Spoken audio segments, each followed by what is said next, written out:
Salut tout le monde, aujourd'hui je me plonge dans une actualité révolutionnaire venue d'Inde qui fait vibrer le monde de la technologie.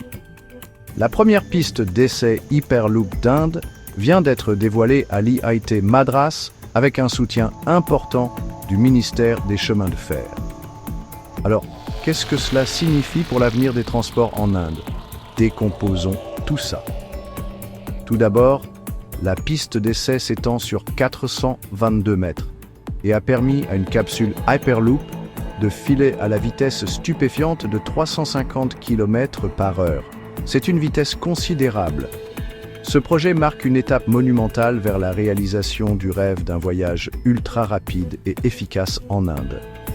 Parlons maintenant du soutien du gouvernement. Le ministre Ashwini Vaishnaw a annoncé des plans pour 50 corridors Hyperloop commerciaux et a accordé une subvention supplémentaire de 1 million de R à l'IIT Madras. Et ce n'est que le début. D'autres subventions arriveront une fois que le projet aura atteint la viabilité pré-commerciale. La prochaine grande étape, la sélection d'un site de 40 km d'Imun pour une mise en œuvre à grande échelle. Mais attendez, l'Hyperloop n'est pas seulement un phénomène indien.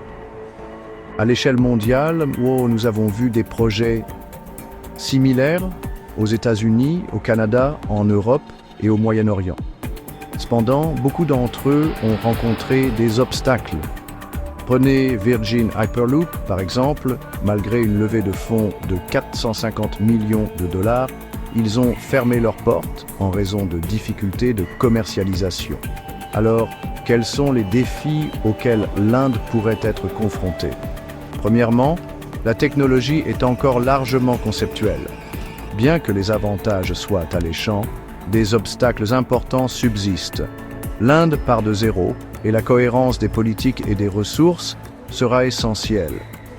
Atteindre la viabilité commerciale est peut-être la tâche la plus ardue. Nous devons nous concentrer sur des objectifs réalistes et éviter de nous laisser emporter par un enthousiasme prématuré. La consommation d'énergie et la normalisation sont d'autres préoccupations majeures. Ensuite, il y a la question de la sécurisation des investissements et de la validation de la technologie. Construire les capsules et les voies, développer des protocoles de test, c'est beaucoup à gérer. Sur une note positive, les étudiants de l'IIT Madras sont profondément impliqués dans ce projet. Bien qu'équilibrer les études et un projet aussi ambitieux ne soit pas une mince affaire. Mais ne perdons pas de vue les succès et les opportunités. La piste d'essai elle-même représente une avancée technologique significative pour l'Inde. Le soutien du gouvernement est crucial et il est bon de voir ce soutien en place. La collaboration avec les leaders mondiaux et l'attraction de nouveaux investissements seront essentiels pour aller de l'avant. Des projets pilotes, comme une éventuelle section entre Chennai et Bangalore, pourrait ouvrir la voie à une mise en œuvre plus large. Apprendre des expériences des autres pays sera crucial. Nous devons nous concentrer sur l'application pratique et éviter de traiter ce projet comme un simple spectacle. Voilà la première piste d'essai. Hyperloop d'Inde n'est plus un rêve, c'est une réalité. Le chemin à parcourir est semé d'embûches.